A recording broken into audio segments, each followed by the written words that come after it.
Shivani conceive ಆಗಿರೋ date ಮತ್ತೆ ಇವಳು ಕನ್ಸೀವ್ ಆಗಿರೋ ಡೇಟು ಎರಡು ಒಂದೇ. ಏನ್ ಹೇಳ್ತಿದ್ದೆ ಧನಂಜಯ? ಅವಳೇ ಬೇರೆ ಇವಳೇ ಬೇರೆ ಅಂದ್ಮೇಲೆ ಇದೆಲ್ಲ ಹೇಗ್ ಸಾಧ್ಯ?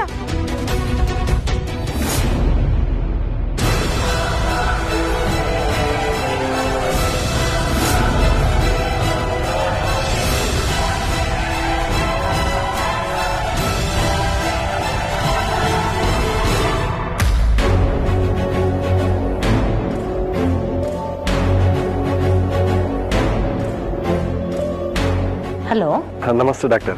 ಹೇಳಿ, ಏನಾಯ್ತು? ನೀವೇನು ವರಿ ಮಾಡ್ಕೋಬೇಡಿ. ತಾಯಿ ಮಗು ಇಬ್ರು ಆರೋಗ್ಯವಾಗಿದ್ದಾರೆ. ಡಾಕ್ಟರ್, ನಿಜ ಹೇಳ್ತಿದ್ದೀರಾ? ಬಂದ್ ರಿಪೋರ್ಟ್ ಏನು ಹೇಳ್ತು ಅದನ್ನು ನಾನು ನಿಮ್ಗೆ ಹೇಳ್ತಾ ಇದ್ದೀನಿ. ನಮ್ಮ ಕಡೆಯವರು ಈ ರಿಪೋರ್ಟ್ನ ಆದಷ್ಟು ನಿಮಗೆ ಬೇಗ ತಲುಪಿಸೋ ಥರ ಮಾಡ್ತಾರೆ. Okay, thank you doctor, thank you.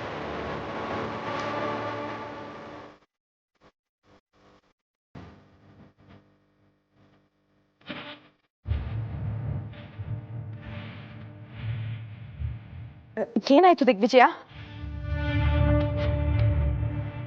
ಇಲ್ಲಿ ಡಾಕ್ಟರ್ ಏನ್ ಹೇಳಿದ್ರು ಅಲ್ಲಿ ಕೂಡ ಸ್ಕ್ಯಾನಿಂಗ್ ಅಲ್ಲಿ ಶಿವಾನಿ ಪ್ರೆಗ್ನೆಂಟ್ ಅನ್ನೋದು ಕನ್ಫರ್ಮ್ ಆಗಿದೆ. ತಾಯಿ ಮಗು ಇಬ್ರು ಆರೋಗ್ಯವಾಗಿದ್ದಾರೆ ಅಂತ ಹೇಳಿದ್ದಾರೆ. ಇದು ಹೇಗ್ ಸಾಧ್ಯ? ಹಾಗಾದ್ರೆ ಅವಳಿನ ಸೊಸೆನಾ? ಅಲ್ಲ ಅಂದ್ರೆ ಅವಳು ಪ್ರೆಗ್ನೆಂಟ್ ಆಗೋದಕ್ಕೆ ಹೇಗ್ ಸಾಧ್ಯ? ಇಲ್ಲ, ಇದರಲ್ಲಿ ಬೇರೆ ಏನೋ ಪ್ರಾಬ್ಲಮ್ ಇದೆ. ರಿಪೋರ್ಟ್ ಬರಲಿ, ನೋಡೋಣ.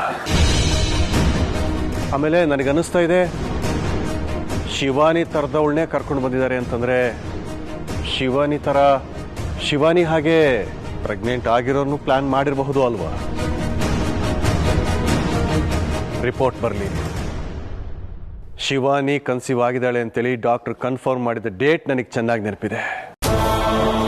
ಆ ಡೇಟ್ಗೂ ಈ ಡೇಟ್ಗೂ ಹಾಗೆ ಆ ಡೇಟ್ನಿಂದ ಇವತ್ತಿನವರೆಗೂ ಮಗು ಗ್ರೋತ್ ಹೇಗಿದೆ ಅಂತ ಚೆಕ್ ಮಾಡಿದಾಗ ಸತ್ಯ ಏನು ಅಂತ ಗೊತ್ತಾಗಲೇಬೇಕು ಅಲ್ವಾ?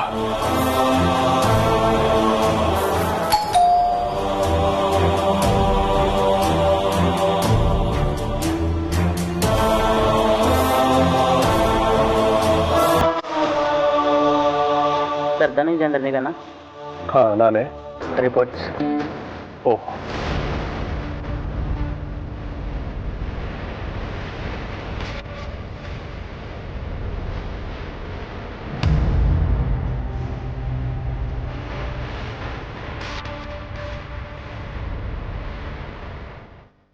ಅಲ್ಲ, ಅದು ಹೇಗೆ ಸಾಧ್ಯ? ಶಿವಾನಿ ಕನ್ಸೀವ್ ಆಗಿರೋ ಡೇಟು ಮತ್ತೆ ಇವಳು ಕನ್ಸೀವ್ ಆಗಿರೋ ಡೇಟು ಎರಡು ಒಂದೇ. ಆ ಡೇಟ್ನಿಂದ ಇವತ್ತಿಗೆ ಮಗು ಗ್ರೋತ್ ಎಷ್ಟಿರಬೇಕು ಅಷ್ಟೇ ಇದೆ ಅಂತೇಳಿ ರಿಪೋರ್ಟ್ ಹೇಳ್ತಾ ಇದೆ. ಏನ್ ಹೇಳ್ತಿದ್ದೆ ಧನಂಜಯ? ಅವಳೇ ಬೇರೆ ಇವಳೇ ಬೇರೆ ಅಂದ್ಮೇಲೆ ಇದೆಲ್ಲ ಹೇಗ್ ಸಾಧ್ಯ? ಇಲ್ಲ, ಅದು ಶಿವಾನಿ ಕನ್ಸೀವ್ ಆಗಿ ಡೇಟ್ ನನಗೆ ಚೆನ್ನಾಗಿ ನೆನಪಿದೆ. ಯಾಕೆಂದ್ರೆ ಅವತ್ತು ಮನೆಯಲ್ಲಿ ಪೂಜೆ ಇತ್ತು. ಅವತ್ತೇ ಅವಳು ತಲೆ ಸುತ್ತ ಬಂದು ಬಿದ್ದಿದ್ದು. ಅವತ್ತಿನಿಂದ ಇವತ್ತಿಗೆ ಅಂದ್ರೆ 26ನೇ ತಾರೀಕಿಗೆ ಕರೆಕ್ಟ್ 4 months.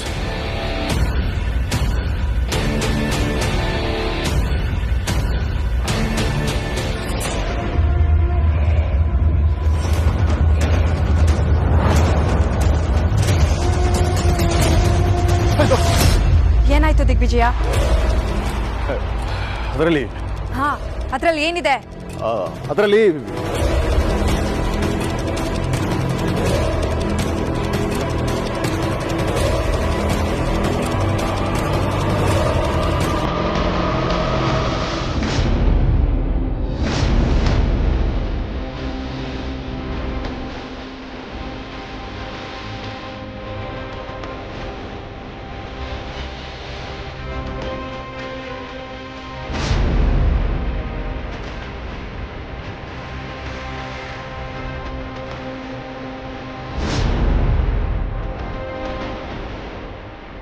ಏನ್ ಧನಂಜಯ ಇದು?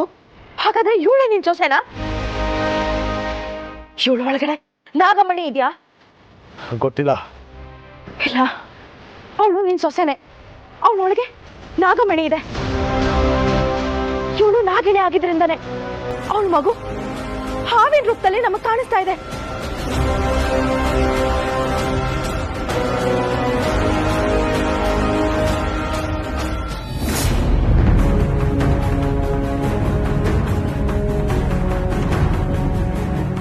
ಯೋ, ಇದೆಲ್ಲ ಹೇಗ್ ಸಾಧ್ಯ?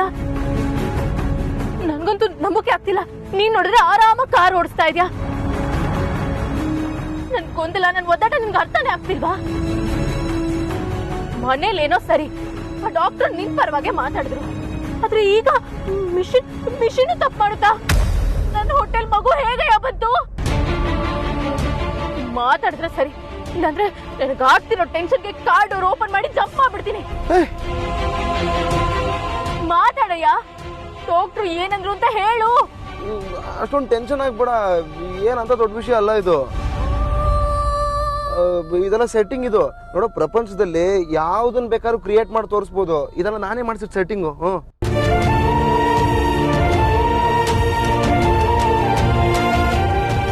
ಯಪ್ಪ, ಅಷ್ಟೇನಾ?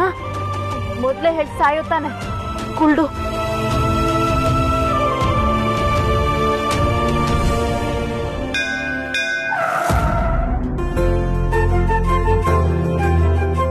ಜೀರೋ, ಇಲ್ಲಿಗೆ ಕರ್ಕೊಂಬಂದೆ? ದೇವ್ರಿಗೊಂದು ಥ್ಯಾಂಕ್ಸ್ ಹೇಳಕ್ಕೆ. ಓಹೋ, ಅರ್ಥ ಆಯ್ತು ಬಿಡು. ಆಸ್ಪತ್ರೆನಲ್ಲಿ ಡಾಕ್ಟರ್ಗಳು ನಿನ್ನ ಮಾತುಗೊಪ್ಪಿ ಡೂಪ್ಲಿಕೇಟ್ ರಿಪೋರ್ಟ್ ತಂದ್ಕೊಟ್ಟಿದ್ದಕ್ಕೆ ಥ್ಯಾಂಕ್ಸ್ ಹೇಳಕ್ ಬಂದಿದ್ಯಾ ಅಲ್ವಾ? ಹೆಲ್ಪ್ ಮಾಡೋದು ಯಾರು, ಥ್ಯಾಂಕ್ಸ್ ಹೇಳೋದು ಮಾತ್ರ ದೇವ್ರಿಗ? ಸರಿ ಬಾ ಹೋಗೋಣ.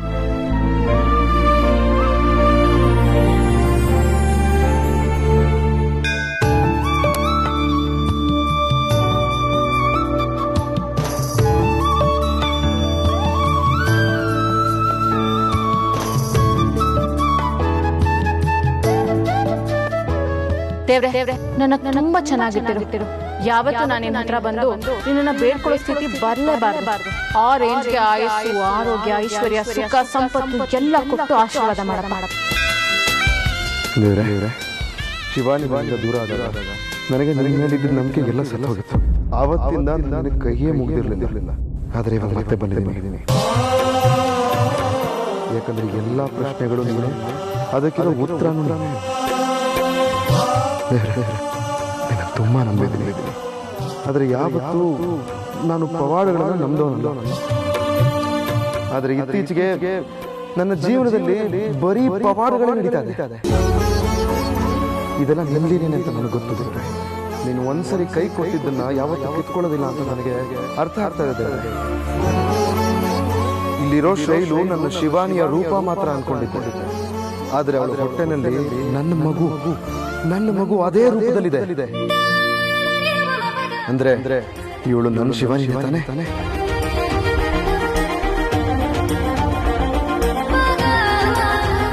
ನನ್ನ ಶಿವಾನಿ ನನ್ನ ಮಗುನ ಮತ್ತೆ ನನಗೆ ವಾಪಸ್ ಕೊಟ್ಟಿದ್ದಕ್ಕೆ ನಿನಗೆ ಕೋಟಿ ಕೋಟಿ ನಮಸ್ಕಾರ ಹೇಳಿದ್ರು ಸಾಲದಿಲ್ಲ.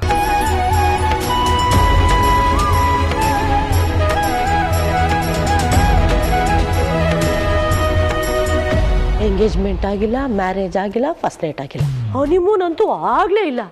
ಆದ್ರೂ ಬಸ್ರಿನಾ ಹಾಸ್ಪಿಟ್ಲಿಂದ ರಿಪೋರ್ಟ್ ಬೇರೆ ಬಂದ್ಬಿಟ್ಟಿದೆ, ಟೇಕ್ ಓಕೆ ಅಂತ. ಅಯ್ಯೋ, ಹೊಟ್ಟೆಲಿ ಮಗು ಬೇರೆ ಆರೋಗ್ಯವಾಗಿದೆಯಂತೆ. ಅದು ಹೆಂಗ್ರಿ ಗಂಡ? ಅಯ್ಯೋ, ನನಗೂ ಅದೇ ಯೋಚನೆ ಆಗಿದೆ. ಮನೆಯಲ್ಲಿ ಡಾಕ್ಟ್ರು ಸುಳ್ಳು ಹೇಳಿದ್ರು ಅನ್ಕೊಂಡೆ. ಈಗ ನೋಡಿದ್ರೆ ಸ್ಕ್ಯಾನಿಂಗ್ ರಿಪೋರ್ಟ್ ಅವಳು ಬಸ್ರಿ ಅಂತಾನೆ ಬಂದಿದೆ. ಇದು ಹೆಂಗೆ ಸಾಧ್ಯ? ಹಿಂದಿನ ಕಾಲದಲ್ಲಿ ಭಕ್ತಿಯಿಂದ ಕೈ ಮುಗಿದು ದೇವರೇ ನನಗೊಂದು ಮಗುವನ್ನ ಕರುಣಿಸು ಅಂತ ಕೇಳ್ಕೊಂಡ್ರೆ ಕನ್ಯೆಯರು ಬಸರಾಗ್ತಾ ಇದ್ರಂತೆ. ಇವಳು ಯಾರಿಗೆ ಕೈ ಮುಗಿದ್ಲು ಅಂತ. ನಾವು ನಾಟಕ ಎಲ್ಲ ಮುಗಿಸ್ಕೊಂಡು ಊರಿಗೆ ವಾಪಸ್ ಹೋಗೋಷ್ಟ್ರಲ್ಲಿ ಇವಳು ಹೊಟ್ಟೆ ಊದ್ಕೊಂಡ್ಬಿಟ್ಟಿರ್ತದೆ. ಊರ್ ಜನ ಎಲ್ಲ ಕೇಳ್ತಾರೆ, ಈ ಕಪ್ ಯಾರ್ದು ಅಂತ.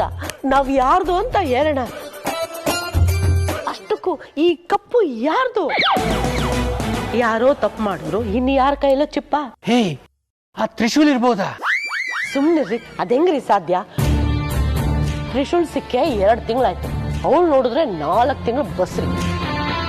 ಅಯ್ಯೋ ಹೆಂಗ್ರಿ ಅದ್ಲು ಬಸ್ರಿ ಯಾರ್ದೋ ಹೆಸ್ರು ಯಾರ್ದೋ ಓ ಅಯ್ಯಯ್ಯೋ. ನಿನ್ ಬಾಯಿ ಮಣ್ಣಾಕ. ಅವರು ಬರ್ಲಿ, ಇದೇನ್ ಡ್ರಾಮಾನ ನಿಜಾನ ಅಂತ ತಿಳ್ಕೊಳ್ಳೋಣ, ಆಮೇಲೆ ಮಾತಾಡೋಣ. ಏನ್ ಮಾತಾಡೋಣ? ಖರ್ಚೆ ಇಲ್ದೆ ಅಜ್ಜಿ ತಾತ ಆಗ್ತಿದೀವಿ ಅಂತ ಸಂತೋಷ ಪಡೋದ, ಇಲ್ಲ ಬದುಕಿದೀವಿ ಅಂತ ಎಲ್ಲಾದ್ರೂ ಹೋಗಿ ಬಾವಿಗೆ ಬಿದ್ದು ಸಾಯೋದ? ನನಗಂತೂ ಏನು ಗೊತ್ತಾಗ್ತಾ ಇಲ್ಲ. ಹೋಗ್ರಿ ಅತ್ತ.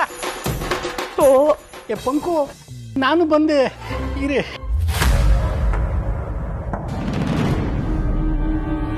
ಶಿವಾನಿ, ಏನ್ ಹೇಳಿದ್ರು ಡಾಕ್ಟ್ರು? ಡಾಕ್ಟ್ರು ಸೂಪರ್ ಅಂತ ಹೇಳಿದ್ರು.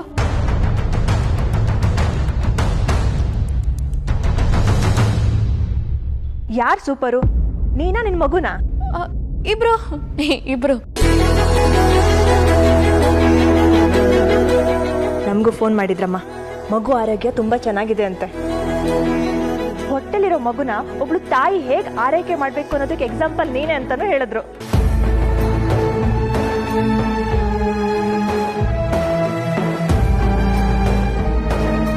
ದಾಕ್ಷಾಯಿಣಿ, ಅವಳನ್ನ ನೋಡ್ತಾ ಇದೆಯಾ ಅಲ್ವಾ? ಅವಳ ಮುಖದಲ್ಲಿ ಬಸರಿ ಅನ್ನೋ ಕಳೆ ಕಾಣಿಸ್ತಾ ಇದೆಯಾ? ಇಲ್ಲ ಕೃಷ್ಣೆ, ಅವಳನ್ನ ನೋಡಿದ್ರೆ ನನಗೆ ಅವಳು ಬಸರಿ ಆಗಿದ್ದಾಳೆ ಅಂತಾನೆ ಅನಿಸ್ತಾ ಇಲ್ಲ. ಆದರೆ ಅವಳು ಪ್ರೆಗ್ನೆಂಟ್ ಅಂತೇಳಿ ರಿಪೋರ್ಟ್ ಬಂದಿದೆಯಲ್ಲ. ಏನೋ ಅಮ್ಮ, ಡಾಕ್ಟರ್ ಹೇಳಿದ್ಮೇಲೆ ಸಂತೋಷನೂ ಆಯ್ತು, ಜೊತೆಗೆ ಆತಂಕ ಕೂಡ ಆಯ್ತು. ಅವರೇ ನಿನ್ನ ಇಷ್ಟೊಂದು ಹೊಗಳಿದ್ದಾರೆ ಅಂದಮೇಲೆ ನಿನ್ ಜನರು ಕಣ್ಣು ನಿನ್ನ ಮೇಲೆ ಎಷ್ಟೊಂದು ಬಿದ್ದಿರಲ್ಲ ಹೇಳು. ನಿನಗೆ ನಿನ್ನ ಮಗುಗೆ ಎಷ್ಟೊಂದು ದೃಷ್ಟಿ ಆಗಿದೆಯೋ ಏನೋ. ರೀ, ನಮ್ ಶೈಲುನೇ ಮನೆ ಸೊಸೆ ಅನ್ನೋ ತರ ಅಷ್ಟೊಂದು ವಿಚಾರಿಸ್ಕೊತಾ ಇದ್ದಾರಲ್ರಿ. ನನಗೇನು ಅರ್ಥ ಆಗ್ತಾ ಇಲ್ಲ ಕಣೆ. ಶಿವಾನಿಗೆ ರೆಸ್ಟ್ ಬೇಕಮ್ಮ, ಜರ್ನಿ ಮಾಡ್ಕೊಂಡ್ ಬಂದಿದ್ದೀವಲ್ಲ. ಸರಿಯಪ್ಪ.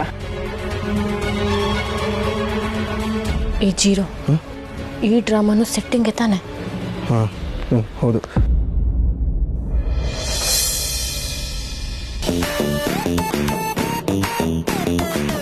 ವೆಂಕಯ್ಯ,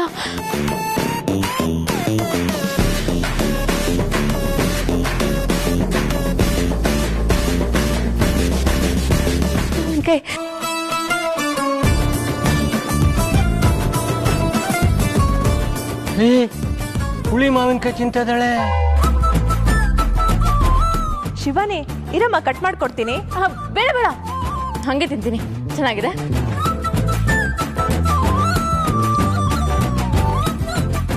ಇದೆಲ್ಲ ನನ್ಗೆನಾ? ತಗೊಳಮ್ಮ, ನನಗೆ ಗೊತ್ತು ನಿನಗೆ ಆಸೆ ಅಂತ, ಅದಕ್ಕೆ ನಾನೇ ನಂದೀಶನಿಗೆ ಹೇಳಿ ನಿನಗೋಸ್ಕರ ತರಿಸಿದ್ದು. Thank you.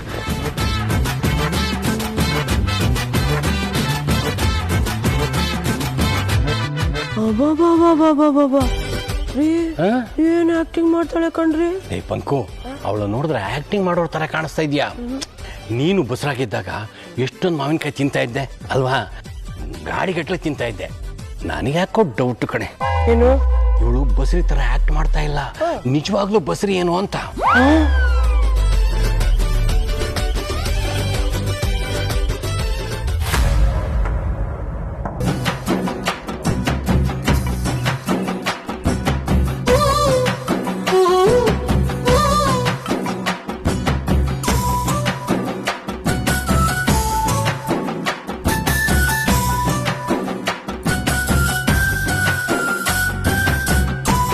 ಶೈಲು, ದುಡ್ಡು ಬೇಕಾದ್ರೆ ಕೇಳಿ ಕೊಟ್ಬಿಡ್ತೀನಿ, ಆದ್ರೆ ಈ ಮಾವಿನಕಾಯಿ ಮಾತ್ರ ಕೊಡಲ್ಲ. ಇಷ್ಟು ನನಗೆ ಬೇಕು. ಏನಮ್ಮ ಇದೆಲ್ಲ?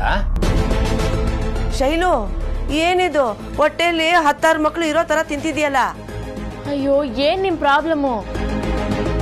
ಸ್ವಲ್ಪ ನೆಮ್ಮದಿಯಾಗಿ ತಿನ್ನಕ್ ಬಿಡ್ತೀರಾ? ಎಲ್ಲ ತಿಂದು ಮುಗಿಸ್ಬಿಡ್ತೀನಿ, ಆಮೇಲೆ ಆರಾಮಾಗಿ ಎಷ್ಟೊತ್ತು ಬೇಕಾದ್ರೂ ಕುತ್ಕೊಂಡು ಮಾತಾಡೋಣ, ಆಯ್ತಾ? ಹೋಗಿ ಇಲ್ಲಿಂದ, ಹೋಗಿ. ಇವಳೇನೆ ಇವಳು, ದೆವ್ವಕ್ಕೆ ದೆವ್ವ ಮೆಟ್ಕೊಂಡಂಗೆ ಆಡ್ತಾ ಇದ್ದಾಳೆ.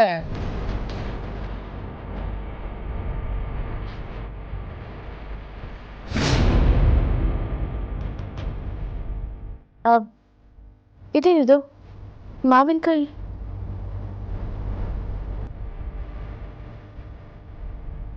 ಏನಮ್ಮ? ಯಾಕೆ ಇಷ್ಟೊಂದು ಮಾವಿನಕಾಯಿ ಅಂತ ಕೇಳ್ತಾ ಇದ್ದೀನಿ.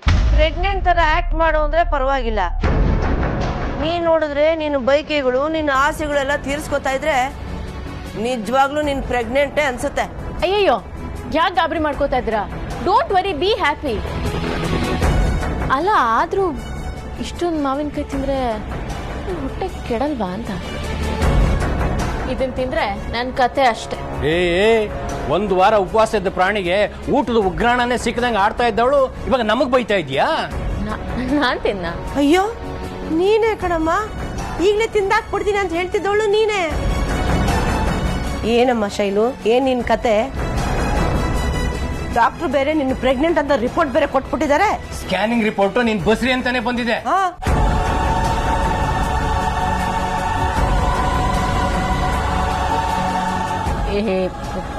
ಅದೆಲ್ಲ ಸೆಟ್ಟಿಂಗ್ ಅತ್ತೆ ಮಾವ. ಮಾವಿನಕಾಯಿ ತಿಂತಿರೋದು ಫಿಟ್ಟಿಂಗಾ? ಎಲ್ರೆದ್ರು ಮಾಡೋದು ನಾಟಕ. ಆದ್ರೆ ನೀನ್ ಇಷ್ಟೊಂದು ಮಾವಿನಕಾಯಿ ಹಾಕೊಂಡು ತಿಂತಾ ಇರೋದು ಇದು ಸೆಟ್ಟಿಂಗಾ? ನೀನು ಆಡ್ತಾ ಇರೋದು ನೋಡಿದ್ರೆ ನೀನು ಮಾಡ್ತಾ ಇರೋದು ನಾಟಕ ಅಲ್ಲ, ನಿಜವಾಗ್ಲೂ ನೀನು ಪ್ರೆಗ್ನೆಂಟೇ ಅನ್ಸುತ್ತೆ.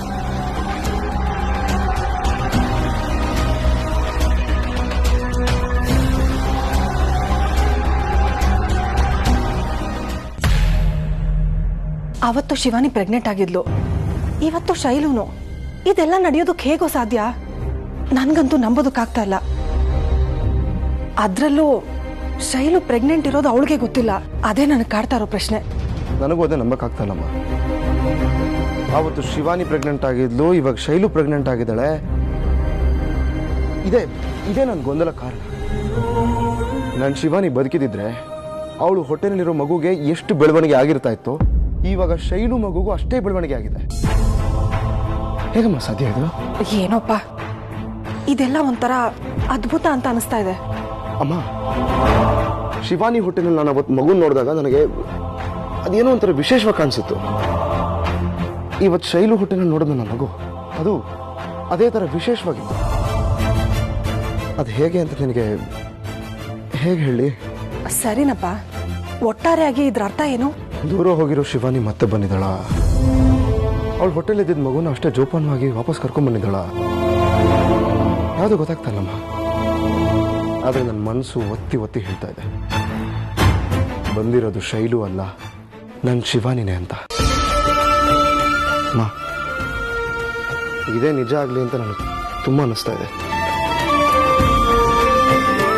ಏನೇ ಆಗ್ಲಿ, ನನ್ನ ಶಿವಾನಿನೇ ಮತ್ತೆ ವಾಪಸ್ ಬಂದಿದ್ದಾಳೆ. ಅವಳು ಹೊಟ್ಟೆಲಿದ್ದ ಮಗುನು ಸೇಫಾಗಿ ಕರ್ಕೊಂಡ್ ಬಂದಿದ್ದಾಳೆ. ಏನ್ ಬೇಕಾರಾಗ್ಲಮ್ಮ, ಅವರಿಬ್ಬರನ್ನ ಜೋಪಾನಾಗಿ ನೋಡ್ಕೊಳ್ಳೋ ಜವಾಬ್ದಾರಿ ನಂದು. ಎಲ್ಲ ನಮ್ಮ ಪ್ರಾರ್ಥನೆ ಫಲ ಕಣೋ. ಒಟ್ನಲ್ಲಿ ನಾವು ಕೇಳ್ಕೊಂಡಿದ್ದೆ ನಡೆದಿದೆ. ನೀನ್ ನಮ್ದಾಗೆ ಅವಳು ಶಿವಾನಿ, ಅವಳು ಹೊಟ್ಟೆಯಲ್ಲಿರೋ ಮಗು ನನ್ನ ಮಗುನೇ ಅಂತ ನಾನು ನಂಬ್ತೀನಿ. ಹೇಳಿದ್ದು ಕೇಳಿದ್ದು ಯಾವುದು ಸತ್ಯ ಆಗೋದಿಲ್ಲ. ಆ ದೇವ್ರು ಏನ್ ನಿರ್ಧಾರ ಮಾಡಿರ್ತಾನೋ ಅದು ನಡೆದೇ ನಡೆಯುತ್ತೆ.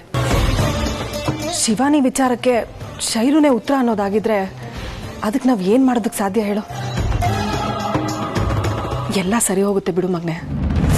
ಅವಳು ನಾಗಿಣಿ ಅಂತ ಹೇಳ್ತಾ ಇದ್ದೆ, ಆದ್ರೆ ನೀನೇ ನಂಬಲಿಲ್ಲ ದಿಗ್ವಿಜಯ. ಈಗ ನಂಬೋಂಥದ್ದೇನಾಯ್ತು? ಅವಳೇ ನಿನ್ನ ಮುಂದೆ ಬಂದು ಹೆಡೆ ಹತ್ಕೊಂಡು ಕುಣಿದು ಬಿಟ್ಲ. ಅವಳಿಗೆ ಯಾವುದೋ ವಾಮಶಕ್ತಿಯ ಸಹಾಯ ಇದೆ, ಅದಕ್ಕೆ ಸ್ವಲ್ಪ ಸ್ಟ್ರಾಂಗ್ ಆಗಿ ಕಾಣ್ತಾ ಇದ್ದಾಳೆ ಅಷ್ಟೇ. ಆದರೆ ಅವಳು ನಾಗಿಣಿ ಅಲ್ಲ. ಒಂದು ವೇಳೆ ಅವಳು ನಾಗಿಣಿನೇ ಆಗಿದ್ದಿದ್ರೆ ನನ್ನನ್ನು ಇಷ್ಟು ದಿವಸ ಬದುಕೋದಕ್ಕೆ ಬಿಡ್ತಾ ಇರಲಿಲ್ಲ. ನಿನ್ನ ಹಾಗೆ ನಾನು ಅವಳು ನಾಗಿಣಿ ಅಲ್ಲ ಅಂತ ನಂಬಿದ್ದೆ. ಆದ್ರೆ ಈಗೇನಾಯ್ತು? ಏನಾಯ್ತು? ಸಿಕ್ತು, ಸರಿಯಾದ ಸುಳಿವು ಸಿಕ್ತು. ಅವಳು ನಾಗಿಣಿನೇ ಅನ್ನೋದಕ್ಕೆ ಒಂದು ಪ್ರೂಫ್ ಸಿಕ್ಕಿದೆ. ದಾಕ್ಷಾಯಣಿ, ಏನ್ ಹೇಳ್ತಿದ್ಯಾ? ಹೌದು, ನಾನು ನಿಜಾನೇ ಹೇಳ್ತಾ ಇದ್ದೀನಿ.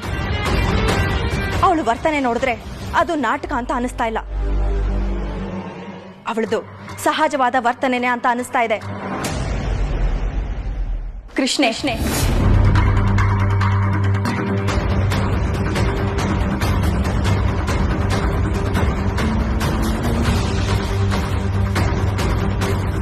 ನೋಡು ದಿಗ್ವಿಜಯ, ಇದು ಅವಳು ತಿಂದ ಹಣ್ಣು. ನಾಗದಂತ ಸೋಕಿ ಈ ಹಣ್ಣಿನ ಬಣ್ಣ ಬದಲಾಗಿದೆ. ಇದನ್ನ ನೋಡು ದಿಗ್ವಿಜಯ.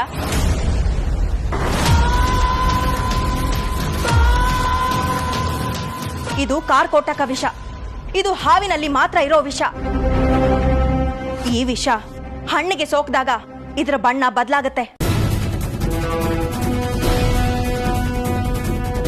ಇದ್ರಲ್ಲೇ ಗೊತ್ತಾಗೋದಿಲ್ವಾ ಅವಳು ನಾಗಿಣಿ ಅಂತ? ಇನ್ನು ಯಾವ ಆಧಾರ ಬೇಕು ನಿನಗೆ? ಅಂದ್ರೆ ಅವಳು ನಿಜವಾಗಿಯೂ ನಾಗಿಣಿ. ಹಾಗಾದ್ರೆ ಏನೂ ಗೊತ್ತಿಲ್ಲದೆ ನಾಟಕ ಮಾಡ್ತಾ ಇದ್ದಾಳ? ಹೌದು ದಿಗ್ವಿಜಯ, ನನಗೂ ಹಾಗೆ ಅನ್ನಿಸ್ತಾ ಇದೆ. ಅವಳು ಯಾವುದೋ ಒಂದು ದಿನಕ್ಕೋಸ್ಕರ ಕಾಯ್ತಾ ಇದ್ದಾಳೆ. ನಾಗಮಣಿನ ಹೊಟ್ಟೆಲಿಟ್ಕೊಂಡು ನಿನ್ನ ಬಲಿ ತೆಗೆಯೋದಕ್ಕೆ ಕಾಯ್ತಾ ಇರಬಹುದು.